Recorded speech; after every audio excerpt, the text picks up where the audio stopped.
Hello people, welcome back to our channel. మన ఛానల్ని subscribe చేయండి, లైక్ చేయడం మర్చిపోకండి. ఈరోజు టాపిక్లోకి వెళ్ళిపోదాం. ఇంకా పసుపు మీద పడగానే ఇద్దరు డబ్బాని గట్టిగా పట్టుకున్నారు. ఏంటి శివ, అంత కోపం, అంత విసురుగా లాగావు?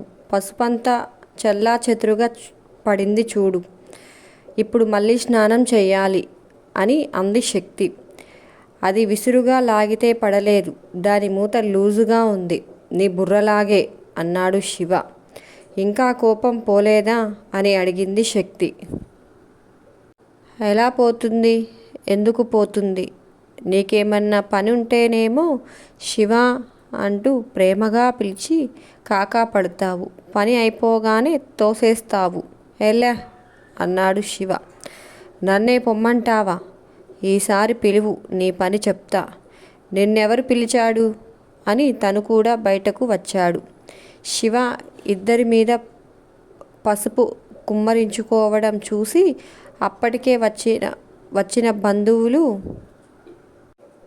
ఇద్దరు మీద పసుపు పోసుకొని మంగళప్రదంగా మొదలుపెట్టారు. శకుంతల, ఇంక పెళ్లి పనులు ఏ ఆటంకం లేకుండా చకచకా జరిగిపోతాయి, నువ్వు దిగులు పడకు అని చెప్పారు. శకుంతల కూడా ఇద్దరు మీద పసుపు పడడం చూసి ఈ పిల్ల ఒక్క పని తిన్నగా చెయ్యదుగా అనుకుంది మనసులో. శక్తి తల మొహం అంతా పసుపు పడడం చూసి సునంద పగలబడి నవ్వి పాల మీద మీగడ తీసి శక్తి మొహానికి రుద్దింది. 10 నిమిషాలు ఆగి స్నానం చెయ్యి, ఆ చేతులతో బట్టలన్నీ ముట్టుకోకు, నన్ను పిలువు, నేను తీసిస్తాను అని చెప్పింది. నాకు ఇస్తారు సరే, మరి మీ అబ్బాయికి ఎవరిస్తారు అని అడిగింది శక్తి. వాడు కూడా పూసుకున్నాడా అని అడిగింది సునంద. శక్తి అవును అన్నట్లుగా తల గిరాగిరా తిప్పింది. అయ్యో రామా అంటూ నువ్విలారా, ఇల్లంతా పసుపు పోస్తున్నావు అని శక్తిని అక్కడి నుంచి తీసుకువెళ్ళిపోయింది సునంద. శివ రూంలోకి వెళ్ళి కబోర్డు తీయబోతున్న శివని వద్దని అరిచింది సునంద. ఏంటి మమ్మీ, బట్టలు తీసుకోవాలి అని అన్నాడు శివ. నువ్వు తప్పుకో, నేను తీసిస్తాను అని శివని జరిపి బట్టలు తీసి బెడ్ మీద పెట్టింది సునంద. శివ శక్తి వైపు చూసి ఈ దెయ్యం ఎవరు అని అడిగాడు. అది విన్న శక్తి, ఓరి దొంగ మొహం, నన్నే దెయ్యమంటావా అని మనసులో తిట్టుకుంది. ఏమో మరి, నాకు తెలీదు ఎవరో అని అంది సునంద నవ్వుతూ. అత్తయ్య మీరు కూడానా అని ఏడుపు మొహం పెట్టుకుంది శక్తి. ఊరికే అన్నానులే, వాడు స్నానం చేసి రాగానే నువ్వు కూడా స్నానం చెయ్యి, ఇల్లంతా తిరగకు, ఒకచోటే ఉండు అని చెప్పి వెళ్ళిపోయింది. శక్తి స్నానానికి వెళ్ళిపోయింది. శివ డ్రెస్ వేసుకొని బయటకు వెళ్ళిపోయాడు. శక్తి స్నానం చేసి వచ్చి శివ తెచ్చిన డ్రెస్ని బయటకు తీసింది. నన్నే ఎవరని అడుగుతావా, చెప్తా నీ పని అనుకొని జుట్టు చిక్కులు తీసుకుంటూ ఉండగానే పద్మ, ప్రియా వచ్చారు. రావడమే శక్తి రూములోకి వచ్చి, ఇంకా రెడీ అవ్వలేదా? మరి మీ ఆయన ఫంక్షన్ అయిపోయింది, ఇంకా రావక్కర్లేదులే అని ఫోన్ చేస్తున్నాడు. ఇక్కడ నువ్వేమో విరబోసుకొని అమ్మవారిలా ఉన్నావు అని అంది పద్మ. లేదత్తయ్య, నేను పొద్దున్నే స్నానం చేస్తే మీ అబ్బాయి మీద పసుపు పోశాడు, అందుకే మళ్ళీ స్నానం చేయాల్సి వచ్చింది అని చెప్పింది శక్తి. పసుపు పడిందా? అయితే మంచిదేలే బంగారం అని ఇలారా, నేను రెడీ చేస్తాను అని పద్మ శక్తిని రెడీ చేసింది. ప్రియా, నా డ్రెస్ ఎలా ఉంది అని అడిగింది శక్తి. శక్తి చాలా బాగుంది, నిజం చెప్పాలంటే నా డ్రెస్ కన్నా కూడా చాలా బాగుంది అని చెప్పింది ప్రియా. నీ డ్రెస్ కూడా చాలా బాగుంది ప్రియా అని అంది శక్తి. ఇంతకీ పెళ్లి కూతురు రెడీ అయిందా అని అడిగింది పద్మ. హా అత్తయ్య, రెడీ అయ్యింది అని చెప్పింది శక్తి. అలంకారం అంతా పూర్తి అయ్యాక అత్తయ్య మీకు జ్యూస్ తీసుకువస్తాను అని చెప్పి బయటకు వెళ్ళింది. శక్తి కావాలని పని లేకపోయినా శివ ముందుకు వెళ్ళి నిలబడింది శక్తి. కింద నుంచి మీదికి శక్తిని చూసి నోరు తెరుచుకున్నాడు శివ. దేవుడా, ఏంటిది ఇలా రెడీ అయ్యింది? వామ్మో, ఇది చంపేస్తుందిగా. శివ, నువ్వసలు టెంప్ట్ అవ్వకు. ఇలాంటి సిచ్యువేషన్లోనే నువ్వు స్ట్రాంగ్గా ఉండాలి అని తనకి తనే సర్ది చెప్పుకుంటున్నాడు శివ. నన్నే దెయ్యం అంటావా? పైగా పొమ్మంటావా? ఇప్పుడు ఏడువు అనుకుంటూ పని లేకపోయినా అక్కడక్కడే తిరిగింది శక్తి. ఒసే రాక్షసి, లోపలికి పోవే అని మనసులో తిట్టుకుంటూ వద్దు అనుకుంటూనే శక్తి ఎటు వెళ్తే అటు తల తిప్పి చూస్తున్నాడు శివ. శక్తి కూడా కావాలనే శివని విసిగించడానికి కళ్ళెగరేసింది. శివ శక్తి వైపే చూస్తూ సాంగ్ రన్ అవుతుంటే శివ డెకరేషన్లోకి కట్టిన పూలదండలు అన్నీ పీకేస్తుంటే మురళి కేకలు విని ఈ లోకంలోకి వచ్చాడు శివ.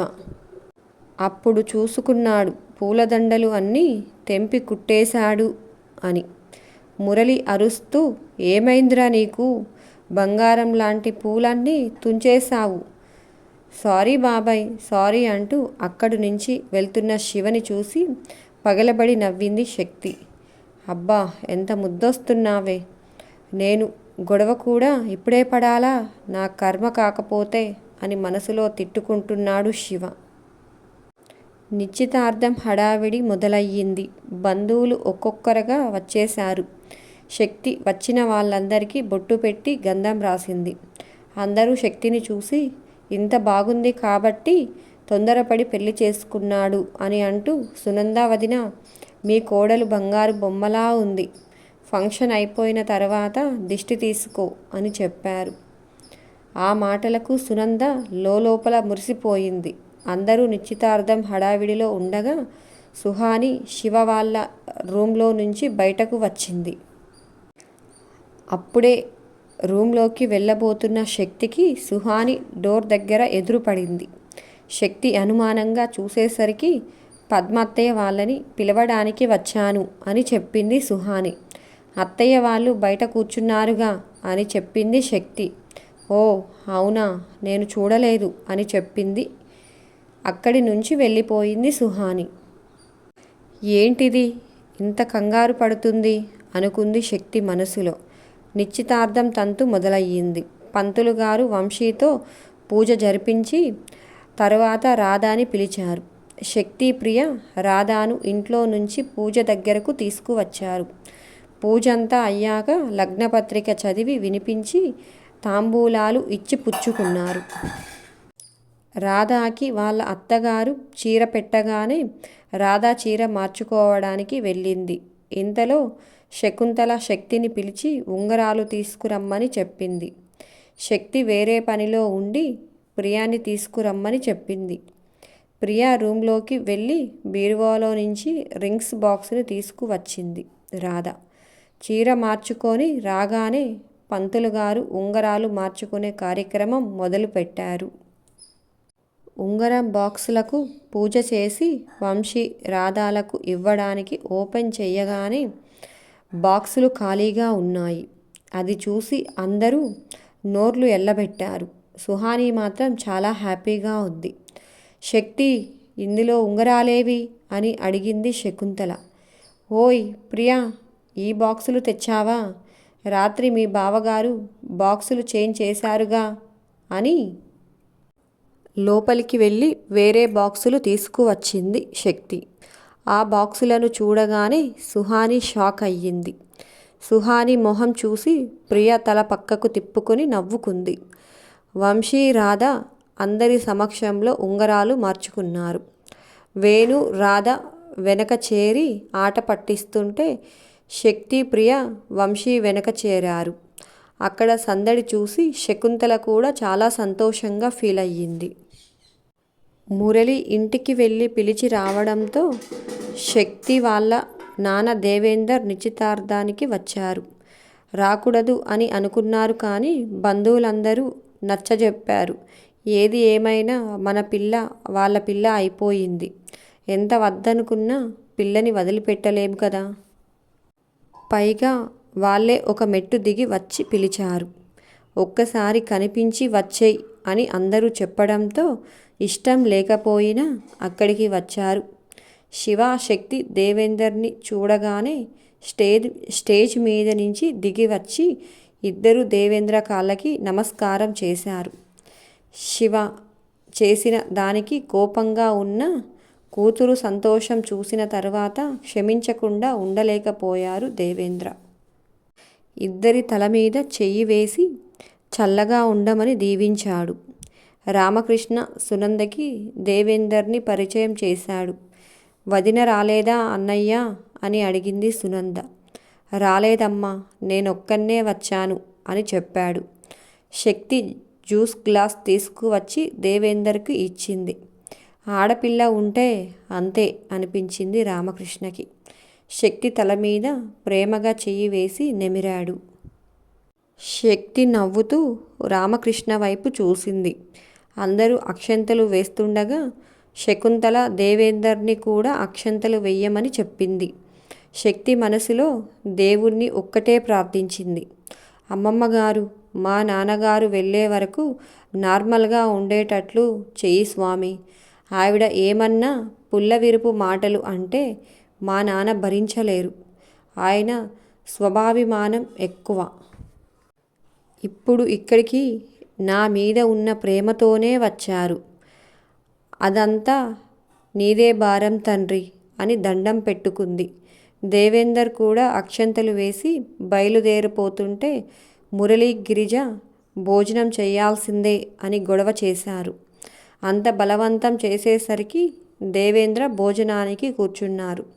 భోజనాలు మొదలయ్యి అందరూ వంటలు బాగున్నాయి, ఏర్పాట్లు బాగున్నాయని శకుంతలను పొగుడుతుంటే ఆవిడ లోపల గర్వంగా ఫీల్ అవుతుంది. కొంతమంది అయితే నిశ్చితార్థమే ఇంత బ్రహ్మాండంగా చేస్తే పెళ్ళి ఇంకెంత బాగా చేస్తారో అని పొగిడారు. పెళ్ళి ఇంతకంటే గ్రాండ్గానే చేస్తాము, చుట్టుపక్కల ఊళ్ళన్నీ పిలుస్తాము అని గొప్పగా చెప్పింది శకుంతల. అందరూ భోజనం చేశాక చివరికి పిల్లలందరూ భోజనానికి కూర్చున్నారు. వంశీ రాధ పక్కన కూర్చుంటే వీళ్ళు అటు ఇటు చేరి ఆట పట్టిస్తూ సందడి చేస్తున్నారు. అది చూసిన రామకృష్ణ, మురళి, శకుంతల అందరూ కూడా నవ్వుకుంటూ ఉన్నారు. అరే, తింటూ ముచ్చట్లు చెప్పుకోండి, ఆకులో వడ్డించినవి అన్నీ అలాగే ఉన్నాయి అని అరిచింది గిరిజ. బావా, మా చెల్లెల్ని బాగా చూసుకోవాలి, లేకపోతే ఒక్కరికి ముగ్గురు ఉన్నాం అని అన్నాడు శివ. ఏంట్రా బెదిరిస్తున్నావు అన్నాడు వంశీ. బెదిరించడం కాదు బావా, గుర్తు చేస్తున్నాం అన్నాడు వేణు. అబ్బచ్చా, ముందు మీ చెల్లికి నన్ను బాగా చూసుకోమని చెప్పండి అన్నాడు వంశీ. ఆ మాట విని సిగ్గుతో ముడుచుకుపోయింది రాధ. ఓహో బావా, బాగా వేశావుగా అన్నారు ముగ్గురు అన్నదమ్ములు. మరి మా అన్నయ్యకే వార్నింగా అన్నారు శక్తి, ప్రియ. అందరూ ఆడుతూ పాడుతూ భోజనాలు చేసేశారు. సుహాని మొహంలో మాత్రం సంతోషం లేదు. చేతిలో ఉన్న ఉంగరాల వైపు కోపంగా చూసి కిటికీలో నుంచి విసిరి కొట్టింది. అది చూసిన శక్తి, చుచుచూ ఎంత కోపం! అనుకున్నది ఒక్కటి, అయినది ఒక్కటి, బోల్తా కొట్టిందిలే బుల్బిల్ పిట్ట అని పాట పాడింది. అది విన్న ప్రియ నవ్వు ఆపుకోలేకపోయింది. సుహాని మాత్రం లోపల రగిలిపోతుంది. ఏమిటమ్మా, రింగు కొట్టేసి అందరిలోనూ కుటుంబ పరువు పోయి నవ్వుల పాలు అయితే ఆ వంకన అమ్మమ్మతో నన్ను ఇంట్లో నుంచి గెంటి వేయడానికి గొప్ప ప్లానే వేశావుగా. కానీ తను ఒకటి తలిస్తే దైవం ఇంకొకటి తలుస్తుంది అనే సామెత నీకు తెలీదు అనుకుంటా. నేను నిన్న రింగ్స్ని మార్చేశాను. ఆ బాక్స్లో రోల్డ్ గోల్డ్ రింగ్స్ పెట్టాను. ఈ తింగరి దానికి డైమండ్స్కి పిచ్చి వాటికి కూడా తేడా తెలియడం లేదు ప్రియా అని అంటూ ఉండగానే ప్రియ సుహాసినిని చూసి మళ్ళీ నవ్వింది. దాంతో సుహానికి కోపం వచ్చి చెయ్యి లేపింది. శక్తి లేపిన చెయ్యిని గట్టిగా పట్టుకొని వెనక్కి మలిపి, ఇంకోసారి ఇలాంటి చీప్ ట్రిక్స్ ప్లే చేశావనుకో చెయ్యి మలపను, చెయ్యి విరిచేస్తాను, జాగ్రత్త అని వార్నింగ్ ఇచ్చి విసురుగా తోసేసింది. శక్తి విసిరిన విసురుడికి 5-6 అడుగుల ముందుకు వెళ్ళింది సుహాని. రాధ నా ఆడపడుచు, తన పెళ్ళి ఏ ఆటంకం లేకుండా జరగాలని నేను మనస్ఫూర్తిగా కోరుకుంటున్నాను. దానిలో కనుక ఏదైనా తేడా వచ్చింది అనుకో నాలో ఇంకొక శక్తిని చూస్తావు అని హెచ్చరించింది. రా ప్రియా అని బయటకు వెళ్ళిపోయింది శక్తి. శక్తి వెనకనే వెళ్ళింది ప్రియ. వావ్ శక్తి, నీ వార్నింగ్కి సుహాని మతిపోయి పిచ్చి చూపులు చూస్తుందిగా అని అంది ప్రియ. శక్తి ప్రియ 2 చేతులను పట్టుకొని, ఈరోజు నిశ్చితార్థం ఇంత ప్రశాంతంగా జరిగిపోవడానికి కారణం నువ్వే ప్రియా. నిన్న డ్రెస్తో పాటు బాక్సులను పంపించి రింగ్స్ మార్చమని చెప్పి ఉండకపోతే ఈరోజు ఈ సుహాని చేసిన పనికి అందరూ నలుగురిలో అవమానాల పాలు కావాల్సి వచ్చేది. చాలా పెద్ద ఘోరం జరగకుండా ఆపావు. థ్యాంక్స్ ప్రియా. నీ రుణం అని ఏదో అనబోతుంటే నో అని శక్తి నోటి మీద చెయ్యి పెట్టి, అంత పెద్ద పెద్ద మాటలు మనకెందుకు, మనమంతా ఒక ఫ్యామిలీ. రాధ అంటే నాకు కూడా చిన్నప్పటి నుంచి చాలా ఇష్టం. తన పెళ్ళి అవంతరాలు లేకుండా జరగాలి అని నేను కోరుకుంటున్నాను. సుహాని ఇంత సైలెంట్గా ఉంది అన్నప్పుడే నాకు అనుమానం వచ్చింది. అందుకే బాక్సులు పంపి నీకు ఫోన్ చేశాను అని చెప్పింది ప్రియ. ఇద్దరూ రాధా పెళ్లి గురించి మాట్లాడుకుంటూ ఉండగానే శివ, వరుణ్ లోపలికి వచ్చారు.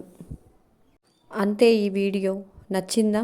నచ్చితే మన ఛానల్ని సబ్స్క్రైబ్ చేయండి, లైక్ చేయండి, కామెంట్ చేయడం మర్చిపోకండి. మరొక కొత్త టాపిక్తో మీ ముందుకు వస్తాను. Bye bye.